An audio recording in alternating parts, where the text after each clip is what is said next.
Tudo bem, gente? Bem-vindos ao canal da Avante Saúde. Hoje nós vamos estar falando aqui sobre um dos temas mais importantes, se não o tema mais importante que nós da Avante Saúde lidamos na nossa clínica.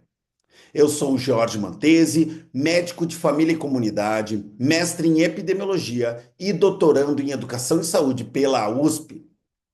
Hoje nós vamos trazer para vocês tudo sobre a hormonização. Como funciona o processo, o que que a gente tem que esperar durante esse processo, questões legais também. Tudo isso foi baseado em referências do Estado de São Paulo, do Telesaúde RS e do Conselho Federal de Medicina.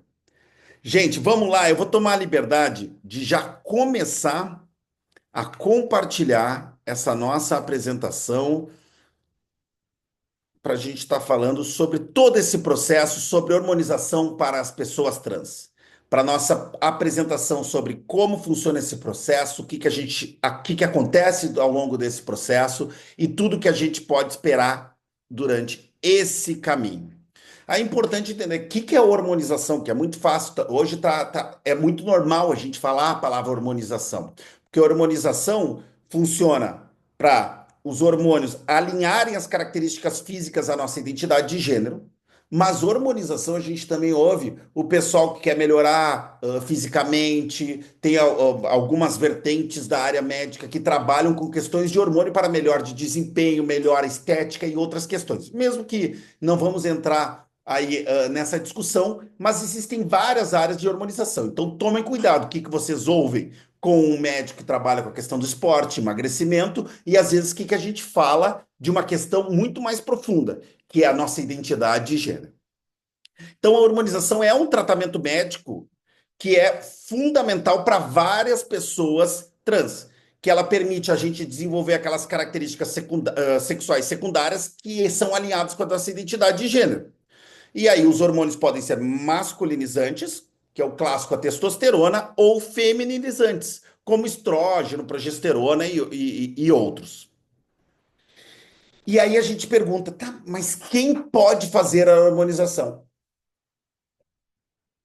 O CFM falou que pessoas acima, isso basicamente em 2019, foi emitida uma resolução, tá? Isso é ótimo para nós, que fala que pessoas acima de 18 anos, sem a necessidade de laudo psicológico, pode realizar, desde que tenha incongruência de gênero, desde que ele tenha questões físicas e mentais bem estabelecidas e controladas. O que que eu quero dizer? A gente vai falar algumas questões, a gente fala que é melhor evitar que façam hormonização. Por quê? Porque a hormonização, como qualquer, é a colocação de um hormônio exógeno de fora para dentro do nosso corpo e ele pode causar alterações. Então, algumas situações que a gente vai trazer aqui, a gente fala que ela é melhor evitar o início da hormonização. E aí, o que que acontece? Isso é questões físicas e mentais. E o que que a gente fala de mentais? Principalmente algumas questões de personalidade. A gente não fala de uma questão de um transtorno depressivo, um transtorno de humor, de uma forma geral. A gente fala de algumas coisas mais profundas de personalidade, que é melhor a gente estar em tratamento, estar em acompanhamento e ir observando. Não necessariamente isso vai impedir definitivamente, mas é importante a gente ir observando isso que também é colocado que uma avaliação multidisciplinar também pode ser interessante. Nós da Avante Saúde, a gente trabalha com uma equipe multidisciplinar, deixa muita vontade todos, por quê? Porque não é necessário, não é assim, eu preciso estar fazendo tratamento psicológico. Não, não precisa. Mas é importante? É importante. Então a gente traz essa equipe multi para estar dando suporte durante esse processo. Todo processo de mudança causam conflitos, e os conflitos são importantes a gente estar trabalhando esses conflitos.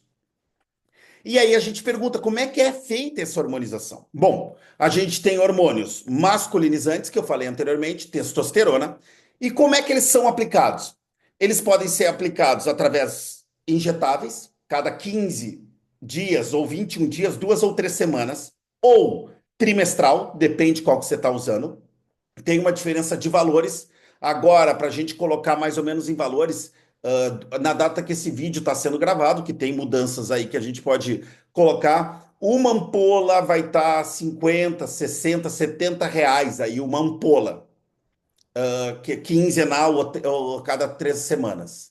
Já esse trimestral, ele é um pouco mais caro, o SUS também fornece para alguns ambulatórios, isso depende do ambulatório, da prefeitura, do ambulatório para pessoas transexuais que existem em alguns municípios, graças a Deus já existem em vários municípios.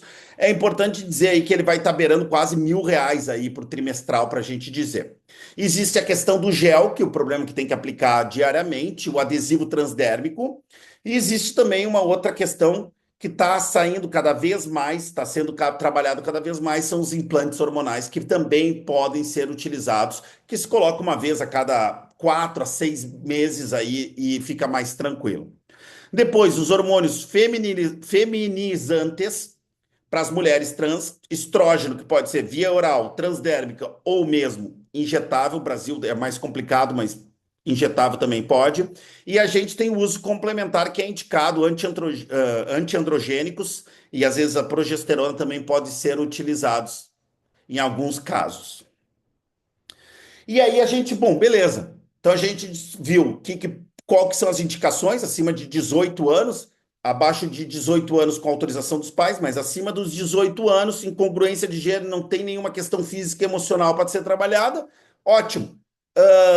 Daí a gente pode começar a fazer a hormonização. Beleza. O que acontece? A gente pode fazer, ou através, depende se for testosterona ou estrógeno, aplicações, a gente pode fazer transdérmico, gel, ou mesmo oral, até por questões de estrógeno, a gente pode ter também oral. O que acontece? O que é esperado? Comecei a fazer, o que é esperado? Bom, é separado, é legal separar por meses, mais ou menos. Isso não é uma ciência exata. Mas a gente imaginar de 1 a 3 meses, 3 a 6 meses, 6 a 12 meses. Mais ou menos, a gente começa a perceber, inicialmente, a gente vê menos questões físicas e mais questões de comportamento, que a gente já vai falar um pouquinho. A partir de 3 a 6 meses, a gente começa a perceber redistribuição de gordura corporal. Existe uma característica secundárias masculinas e femininas que tem a ver com a distribuição da gordura que a gente tem no nosso corpo. Então, 3 a 6 meses a gente começa a ver isso, testosterona, aumento de musculatura e tudo, que a gente vai falar um pouquinho. Mas a gente começa a mudar como é que estão a distribuição da gordura corporal, com características mais masculinas ou mais femininas. A alteração da pele e do cabelo, a gente tem a questão da oleosidade, acne, que pode surgir ali no começo, 1 a 3 meses, começa a ver alterações assim da oleosidade, começa a aparecer mais acne, principalmente muito voltada à questão da testosterona, enquanto que a pele fica mais macia e fina com o estrógeno, que dá 3 a 6 meses. Depois, a gente tem o crescimento mamário nas mulheres trans, que torna 3 a 6 meses, que desenvolve completamente aí em torno de 5 anos. A alteração da voz, 3 a 6 meses dos homens, principalmente que engrossa, estabilizando em torno de 2 anos. Isso é divergente dentro da literatura. A gente tem um aumento da massa corporal, testosterona, mais ou menos 6 meses, que continua aí por anos, e redução do libido e disfunção erétil para as mulheres trans que ocorrem naquele início, 1 a 3 meses. Então, imaginar, 1 a 3 meses, questões mais comportamentais, alteração do libido, a disfunção erétil nas mulheres trans, homens trans, aumento do libido, pode ter outras alterações, questão de oleosidade do cabelo e acne na pele.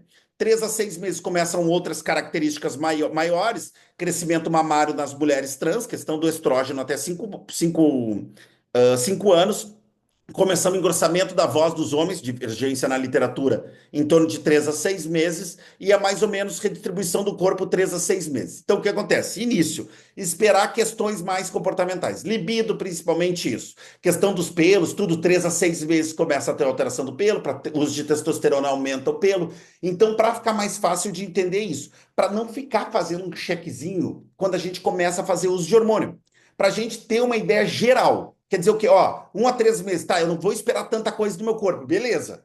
Ótimo. Para não criar uma falsa expectativa, também é importante entender isso. Não criar essa falsa expectativa e a gente ficar avaliando as pessoas pouco a pouco como é que está o andamento. 1 a 3 meses, questões mais comportamentais, libido, ereções. Depois, 3 a 6 meses, redistribuição do corpo, pelo, tem a questão também da pele diferente, crescimento mamário. E aí a gente chega num ponto importante. As pessoas começam a fazer uso de hormônios por vontade própria e tudo, mas a gente sempre pergunta, quem já fez uso ou já foi em algum lugar, já acompanhou alguém ou conversou, sempre tem algumas perguntas importantes que a gente faz. Dentro dessas perguntas, são perguntas que determinam assim a indicação ou não do uso de hormônio. Só para entender, nada é definitivo, assim. Existem algumas que podem chegar perto disso, mas tudo é conversado, é uma decisão compartilhada. A gente não pode esquecer disso. Porque o que acontece? A gente sempre pergunta: você já pensou se quer ter filho ou não gostaria de ter filho? Por quê? Porque pode impactar a fertilidade. O uso de testosterona prolongado leva a amenorreia, atrofia ovariana e infertilidade. Sim, é definitivo, a gente sabe o tempo? Não, isso varia. Mas a gente sempre tem que colocar isso na mesa. Segundo, o uso de estrógeno antiandrogênico pode reduzir a produção de espermática e muitas vezes ela é irreversível. A mesma questão. Então, eu quero ter filho, mas eu quero começar a minha transição. Não tem problema. A gente orienta algumas criopreservação de óvulos ou mesmo espermatozoides. Para quê? Para a gente ter uma segurança maior e poder iniciar, se quer, em algum momento, ter essa questão de ter filhos. Então, a gente já tem isso guardado e daí não fica dependendo aí de um futuro que possa acontecer. Importante. Bom, a gente falou da fertilização, mas tem uma coisa importante: contraindicações.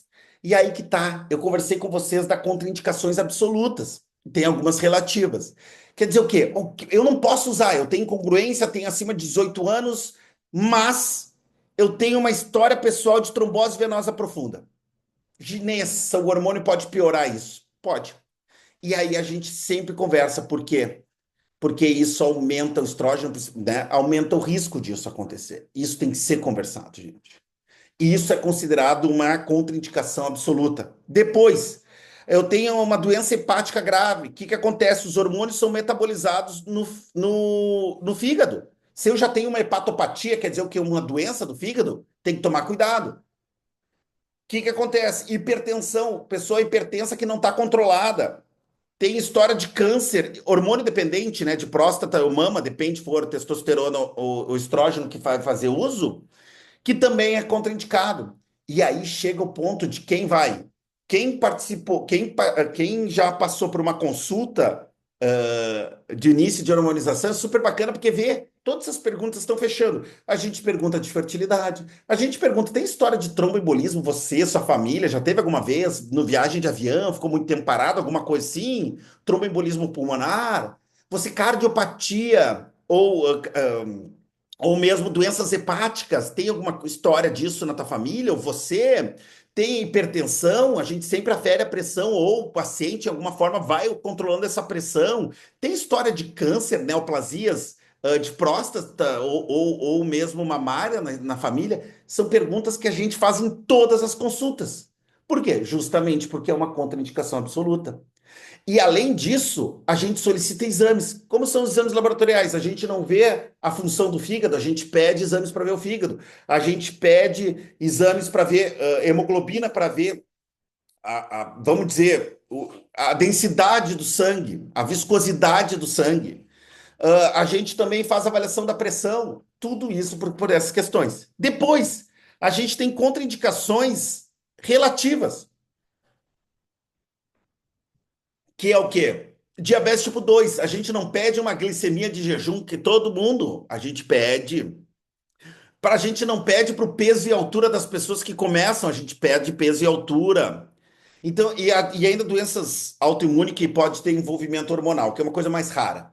Mas o normal a gente sempre pede. A gente vai pedir da fertilidade, a gente vai pedir doenças do fígado, a gente vai pedir câncer de mama ou próstata na família, a gente vai pedir de hipertensão, a gente vai pedir de história de trombose venosa profunda, de diabetes, a gente vai pegar o peso e altura, pedir o colesterol total, a glicemia de jejum, açúcar no sangue, colesterol total, para a gente ver essas alterações do colesterol que possam ocorrer, hemograma para a gente ver a viscosidade do sangue, o risco maior, a pressão arterial que a gente sempre pede, o peso e a altura.